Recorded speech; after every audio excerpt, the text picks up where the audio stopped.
Welcome back. Now, in the video recently released by the Boko Haram leader, Abubakar Shekau, he made it absolutely clear that their men who are in prison be released before they let the girls go. Now, we'll talk about that later, but for now, Larry, what I want to find out, we talked about, where's the money and all of that, and you were about to make a point about a gross unprofessionalism that we see that cuts across the top to the bottom. How do we get rid of this? Because it's not going to get any better if our military and police officers and all of these people don't get their acts together. And the civilians are on the receiving end. Yeah, usually, I mean, there's what it's called, the demilitarization of the mentality of even the military. It is not only a mentality that you carry on in a civil arrangement that you go to a war front. There had to be clear understanding, and that is done by consistent exposure of the military personnel to every necessary forms of capacity building that is embedded with a whole lot of human rights issues, human responsibility, communal responsibility, and also their relationship in a civil engagement. The military-civil relationship is what is usually lacking in terms of, and that is also the mentality that many of us grew up with. It's just like, oh, the soldier beats his wife, so it's usually like the soldier's wife is meant for beating, and for them, it's like everybody needs to be beaten. And as far as they're concerned, they don't see a responsibility of protecting an average civilian. And for them, and that is what you see in, it happened during the days of President Obasanjo when there was this killing of some military officers by the Niger Delta militants in OD, and they had to invade a whole community and almost wipe out the community. And it's the same thing. It's unfortunate that the Nigerian system and military actually gave rise to what we have with the Boko Haram thing. Okay, going forward with what you've just said, the president is going to be in Chibok tomorrow, Friday. He has announced this. I'm not really sure how you announce your visit to a very risky environment, but yes, he's announced it and he's going to be in Chibok. And he's coming after 31 days, so over a month since the incident happened. That's what brought about the announcement, because it's actually belated. It has completely lost its value, and that is why it's been announced, just to show to the whole world that, yeah, I'm fine. There was just the mine crisis in Turkey yesterday.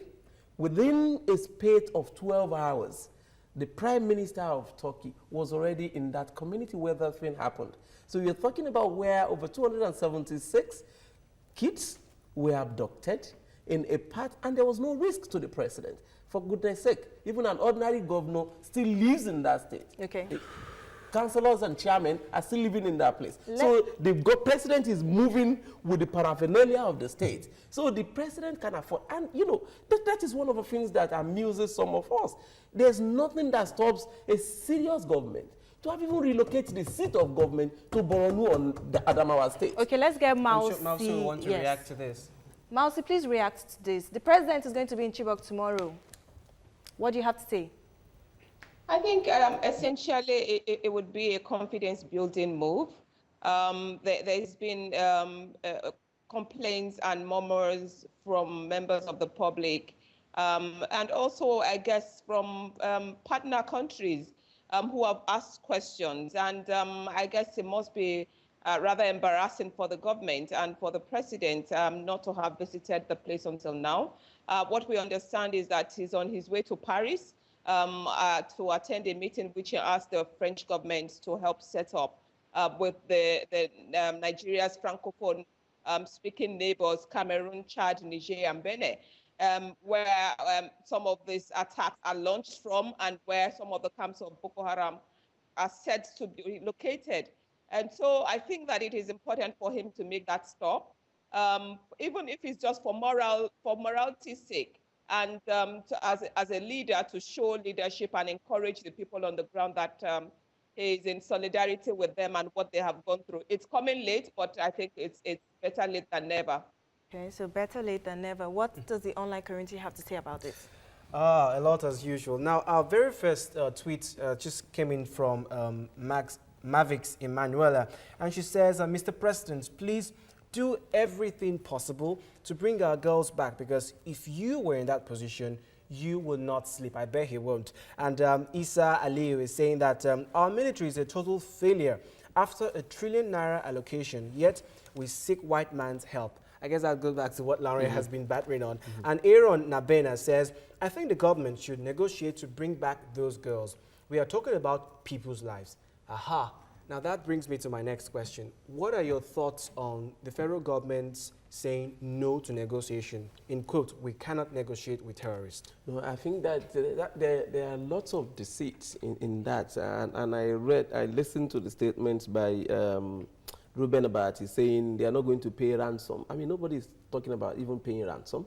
And the fact is the government has been paying ransom before now. When the uncle of the president was abducted, was kidnapped, ransoms were paid. When the mother of the Minister of Finance was kidnapped, ransom. So the government has been paying They did that ransom. with the Niger Delta militants, So it's not about. But when we talk about these current issues, you can say you won't negotiate. You can say you won't do prisoner swap. Everything is about negotiation. Even if you want the guys to surrender today or tomorrow, it boils down to about issue of negotiation. And all we bring to negotiation is what matters. I agree. There shouldn't be any basis for prisoner swap. These girls are not prisoners. The other Boko Haram guys were captured in the act of conducting and carrying out insurgency against the nation. So they are prisoners. These girls were abducted, and that is one. Two, this is clearly showing to everybody the Boko Haram guys already have their backs against the wall. You've never had them to make overtures for... They usually say they would not dialogue, they don't even talk about negotiation or any form of ransom. But now they can see the trend that with the international involvement, all the hypocrisy that has been played by the federal government is not going to be the dictate under these circumstances anymore. So the key thing now is that they either release those children or they will all be flushed out. And I can tell you, none of them really wants to die. So that much I know. So the key thing is they are not going to be the one to dictate the basis of either engagement or the release of their prisoners, but it's going to be now the Nigeria with the international community dictating the terms not only for them to release the children, but even to either grant them amnesty or kill every one of them. While I would want to focus on negotiation, I really would want us to do that. Let's talk a bit about, you talked about, Boko Haram being pushed against the wall because now the international community is helping. So foreign intervention. Now, I want to understand something. America has said that, they're ready to help. Already, like I mentioned earlier, we have warplanes hovering around, searching for the girls. And the State Department spokesperson has already said that, they'll be helping in regards to intelligence, surveillance, and even giving their commercial satellite imagery. Break this down. What exactly, what form of help are we expecting? What does all this mean? And what about the other countries? Yeah, I think those are the crucial ones. And like Mouse said, I mean, that is what brings in about the connection of our neighboring countries in terms of Chad, Cameroon, Niger, and probably Benin Republic could also be involved, which is part of the failure of the federal government since it's been mounted since last year, that the Boko Haram sect actually runs in and out from Chad, Cameroon, and Niger. There's not been any critical engagement between the Nigerian government and those governments. And you can remember when President Obasanjo did it with Benin Republic, when armed robbers were actually discovered to be stealing cars from Nigeria and moving them to Benin Republic. All the president did was to shut down the border and say, until this guy is produced, we're not going to allow. I mean, that is as simple as a government that is ready to bring things to an end. But that takes you to the ruling class and ruling elite. It is because the child and the daughter of the president was actually attacked by those armed robbers that brought down the reality on them. And now, talking about what is coming in from the international communities, what is actually needed is, like he said, the intelligence gathering, and then also the surveillance equipment that is obvious. All the years that we've been allocating money to the Ministry of Defense, we've not actually either acquired any of those or they've not been putting them to use, is to see how you can track where an armored personnel carrier that is regularly displayed behind Shekau can be pinpointed. Either it is in the government house, either it is in the GRA, either it is in Cameroon, or either it is in Chad, that we need to see how that is driven past any border and then back into the country without it being detected by the Nigerian military. So the international community is actually going to use their own network as well, you know, with other countries, with other military apparatus, to actually start gauging and then tracing movements, connection, phone calls, and the rest of that. I can see Mousy smiling. I guess that means you want to comment on this. So please, let's hear your comment.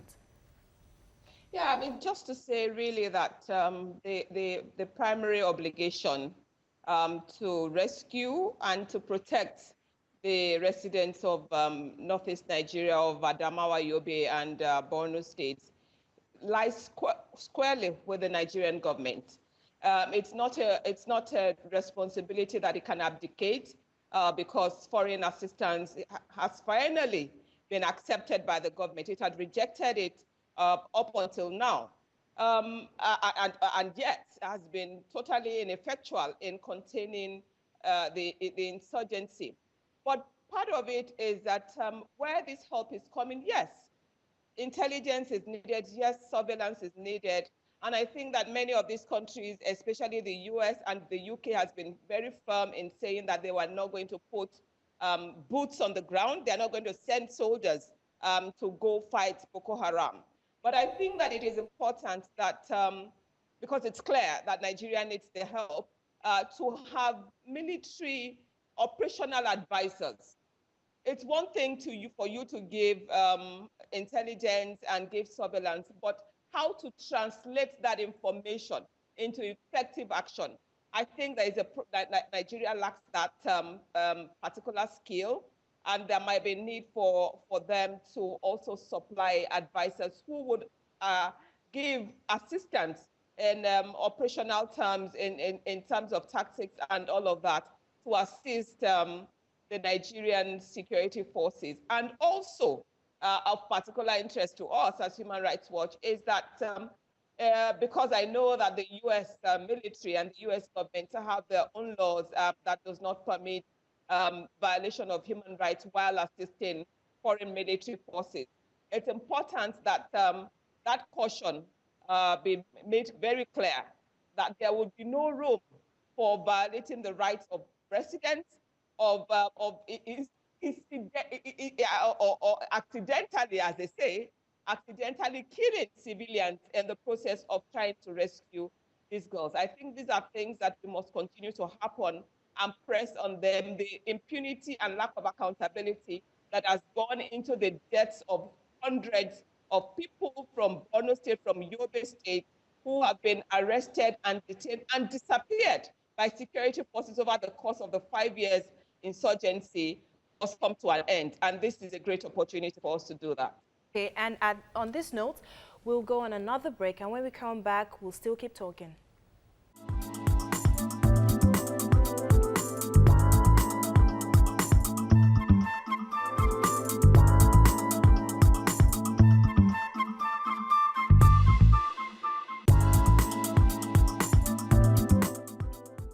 Welcome back. Now, the president has requested for an extension of emergency rule. So he wants 6 months, you know, an extension of 6 months into what is already up to a year of emergency rule. Does this really make a difference? Oh, obviously it doesn't. It's just a mere extension. And then what we have is a parliament that is also acting in tandem with what you can call a rubber stamp parliament. You know, I mean, expectedly is such a request should have been backed with a plan of action of what you think you're going to achieve within that 6 months. Now what you're having is already a year down the line, and then another 6 months, making it 18 months. And rather than abating, the insurgency and casualty has just been on the increase. And then you ask yourself, the next 6 months is to actually do what? It's so unfortunate and that you can't even account for any state of emergency in those states. I mean, what you call a state of emergency is such a situation where within a stretch of a road, while standing at a roadblock, you know, you're likely to be seeing the next one right there ahead of you all across the state. And that is when you can feel a state of emergency. And then you want to ask yourself, if Borno was to be in a state of emergency, how many roadblocks were encountered by the Boko Haram before they got to the school? After burning the school, and you could see the flame and you could hear the gunshots, how many military forces of the JTF actually ran to that place? And after they finished and left that place, how many JTF were encountered till they actually arrived? Because you can't say the school is located near probably the camp of the Boko Haram, then that means we should actually have overrun them between that time and now. Okay. So it's clearly telling you that the state of emergency we're talking about is only felt by civilians who are disturbed on daily basis from carrying out their daily activities by the JTF, and those who suffered the excesses and human rights violation in the hands of the JTF. So in your opinion, should the president's request be granted? No, mine is just to say no. I mean, no extension. No basis for any form of extension, actually. All right. The online community is definitely talking, and in fact, if I don't read their tweets, I'm sure some of them will have my head. Now, this one just came in from Sheikh Husani, and it says, before the Chibok abduction, the only abduction that raises security concern is that of relations of the rich and the powerful. I guess like they're listening to you and they're just tweeting after what you're saying. And Ms. Kazola says, Ms. Kazola tweeted and said, he addressed this to Jonathan. It says there will be no negotiation with Boko Haram that involves the swap of abducted schoolgirls for prisoners. And David Mark, the Senate president, says we are doing everything possible to bring the girls back safe and sound for their parents without any negotiation with Boko Haram, #Boko Haram. Now, the federal government seems to be in a huge dilemma at this point, where attempts, to bring back these girls safely, and at the same time trying to, bring Boko Haram to justice. Do you see that as a plausible strategy? Will that work? No, I'm not sure the federal government is right. I mean, that's why I said there's a clear thing, there's a difference between what you're saying and your body language, I mean, the government is saying we want to bring them back, and then the body language is saying something else, and that tells you sincerely that there's no really commitment towards that. And then bringing Boko Haram to justice is not something that you just want to say, oh, we're going to bring it to justice. And that's why I tell people, once I see a chief of army staff that comes, or chief of defense staff that is appointed, and then the next address is, we're ending Boko Haram tomorrow, or we're ending Boko Haram next month, I dismiss him immediately. It clearly tells you he's just coming there to mess up the system and not do anything tangible. It's serious and committed. You don't even make noise about it. You only come back to report to Nigerians and say, we have done this and done this and done that. As a security person, you don't make those kind of noises. Even if you want to capture, deceit is one of the key weapons that you need to use. Okay. So even if you're going to crush them, part of the things you want to say is that, okay, we're going to engage the process of understanding the issues and challenges and even demands of the Boko Haram insurgents. And that tells you critically that this is a thinking person, but it's a complete different thing when what you hear is just like the president has told Nigerians several times, we're on top of the issues. So it's something we hear often, even with David Mark's statements. Yeah, exactly. Okay, Mausi, we still have you on. I thought we lost you there for moments, but thank God you're back. Now, we will want to understand right now the condition of the people in Chibok, because we're so far away from there that some people don't really understand what is happening there at the moment and how these people are surviving. So can you give us a clear understanding of the condition of the people living in Chibok right now? Unfortunately, I myself haven't been in Chibok yet, but from the contacts we have on ground, I mean, it's just a community in grief, a community in sorrow, where you have a small community with neighboring villages, missing 276 of their children. You can imagine that it's like a national calamity. for them there. It's a very remote area. It's very difficult to reach. Most of the roads and the bridge that connected with Maiduguri, the capital of Borno State, had been blown up by Boko Haram as early as January, February this year. And so you find them locked into that location. A few of them have found their ways to Abuja, at least to give the lie to the allegation and the debate that's been going on about whether indeed there was any abduction in the first place. But it's a terrible road to travel on, and you can imagine them being locked up there. Very poor communications. The telephone lines hardly work well. Everything else is just practically slowing down to a very slow space because of what has happened to them, and the fact that if you remember earlier on, because of the lack of response from the government, the parents had to hire local hunters to go with them to go hunt for their daughters. And unfortunately, they had to turn back. So this sense of frustration is growing. When one of their leaders in Abuja was arrested a few days ago, I mean, that's more than a week ago now, the people of Chibok actually wrote a letter to the federal government, just expressing There's their so anger. much to say, and I'm sure you can go on, but unfortunately we have to cut you short there. Thank you all for coming. Thank you, Larry Suraj, for being a part of the show. Mausi, thank you very much for giving us your time, and you know, for all of you adding valuable information to the show. Thank you very much. Now, that's how far we can go in the studio. But remember, the conversation continues online. So go back tweeting and sending us Facebook comments and email. Bye for now.